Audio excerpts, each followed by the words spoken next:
Bonjour à tous, bienvenue sur la chaîne YouTube de 100% Sport. On est donc ici au Prado à Bourges et aujourd'hui on a une invitée exceptionnelle, Elodie Gaudin, la capitaine du Tango Bourges Basket. Donc Elodie, revenons déjà tout d'abord sur la saison passée. Donc Bourges est en quart de finale d'Euroleague et en demi-finale du championnat de France. Vous avez également gagné la Coupe de France. Que retenez-vous de cette saison 2018-2019 ? On aurait espéré faire un petit peu mieux. Malheureusement, on a eu quelques problèmes de blessures au moment des playoffs et ça a été un peu difficile pour les filles de tenir leur rythme parce qu'il manquait quand même Sarah Michel et moi. Donc le groupe était diminué à 7 joueuses. Et on aurait espéré mieux. Bon, maintenant, on a été chercher cette Coupe de France sur la fin pour avoir l'Euroleague cette saison et on espère faire mieux cette saison. En effet, oui, vous avez été blessé au talon d'Achille en mars. Du coup, comment vous êtes rééduqué et vous revenez là au haut niveau pour jouer cette saison à fond Mais déjà, j'ai eu une lourde opération. J'ai eu 6 semaines d'immobilisation, donc ça c'était un petit peu long pour moi, qui aime bien bouger. Et après, j'ai passé presque 2 mois au CERS à Cap-Breton en rééducation. Et voilà, ils ont tout fait pour me remettre sur pied au plus vite. Et puis là, je suis apte à reprendre progressivement avec l'équipe. Donc je suis heureuse, je vais pouvoir commencer la saison avec l'équipe des tangos.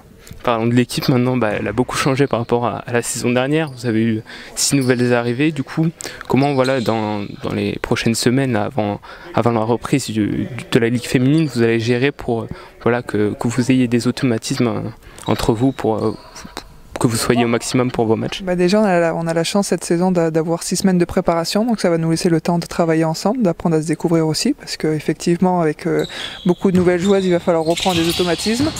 Et on a le temps pour ça, donc progressivement, le coach va mettre des instructions en place et on va apprendre à jouer ensemble. On a pas mal de matchs amicaux aussi pour se tester, et c'est pas mal. Donc on sera au complet lundi et il nous manque encore Anna Dabovic et Marissa Coleman qui vont arriver et on va être prête à attaquer.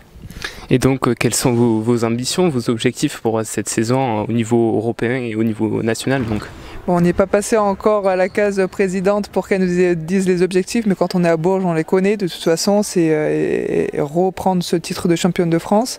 C'est très relevé parce que, comme tu le sais, il y a pas mal d'équipes comme Lyon, Charleville, Montpellier, Basketland. Il y a énormément d'équipes qui sont au top niveau. J'en ai certainement oublié parce qu'il y a vraiment un championnat français très très relevé.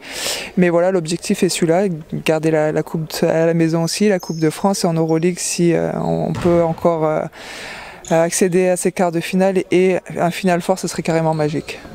Un Final Four, du coup, l'année dernière, vous n'avez pas réussi à y accéder en étant battu par Sopron. Cette année, qu'est-ce qui vous a manqué pour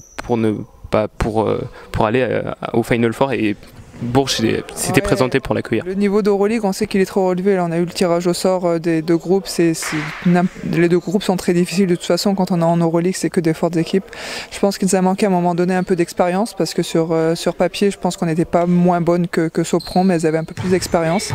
Cette année, on a une équipe un peu plus expérimentée. Maintenant, on est un peu plus âgé, donc j'espère que physiquement, on va tenir le coup. Ouais, du coup, vous avez une alchimie maintenant entre la jeunesse et l'expérience qui vous permettra, à des moments clés de la saison, de vous apporter des choses que vous n'aviez peut-être pas l'année dernière. C'est ce que le coach a essayé de faire en faisant son recrutement, d'apporter quelques filles aussi avec un caractère peut-être un peu plus dur aussi. Et on espère que ça fonctionnera. Parlons maintenant un peu de vous. Il y a du coup en 2017, sur la saison 2017-2018, du coup vous avez été assistante coach aux Pays-Bas. Que retenez-vous de cette expérience et est-ce qu'à l'issue de votre carrière, ce type de poste pourrait vous intéresser?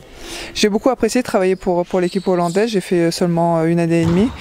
Malheureusement, pour des raisons de timing et d'emploi du temps, je n'ai pas pu continuer.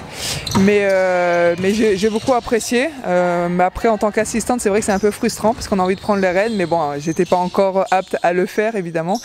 Mais j'ai apprécié, mais je pense pas que c'est ce que je ferai après le basket.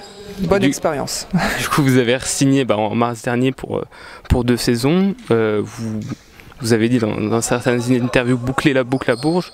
Du coup, vous verrez après ce que vous ferez Oui, après il va falloir que je retourne à l'école, reprendre des études. J'aime bien tout ce qui est dans le management, tout ça c'est quelque chose qui me passionne et j'aimerais bien voir si c'est quelque chose que j'aimerais faire après. Mais après voilà, j'ai envie là à l'heure actuelle revenir à mon meilleur niveau et de bien finir ces 2 années de contrat. Et puis après on ne sait jamais ce qui peut se passer, mais je dis pas que c'est la fin, mais je suis certainement sur la fin quand même. Et du coup, maintenant, parlons de cette magnifique enceinte où on est, le Prado, qui a été refaite du coup en 2015. Elle est passée maintenant à 5000 places, une grande salle européenne. Quand vous sortez des vestiaires pour rentrer sur ce parquet, qu'est-ce que vous ressentez? Bah, sincèrement, j'ai joué dans beaucoup de salles. Hein. Ça fait 15 ou 16 ans que je suis en professionnel et pour moi, c'est la plus belle salle dans laquelle j'ai joué. Elle est vraiment magnifique. Et l'année dernière, on a eu beaucoup de supporters aussi qui sont venus vraiment en masse. Et j'espère que ce sera pareil cette saison parce que c'est une salle extraordinaire.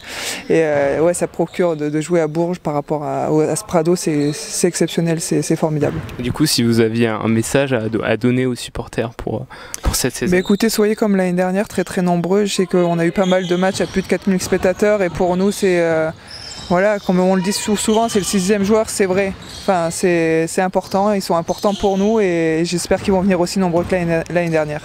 Merci beaucoup et bonne saison.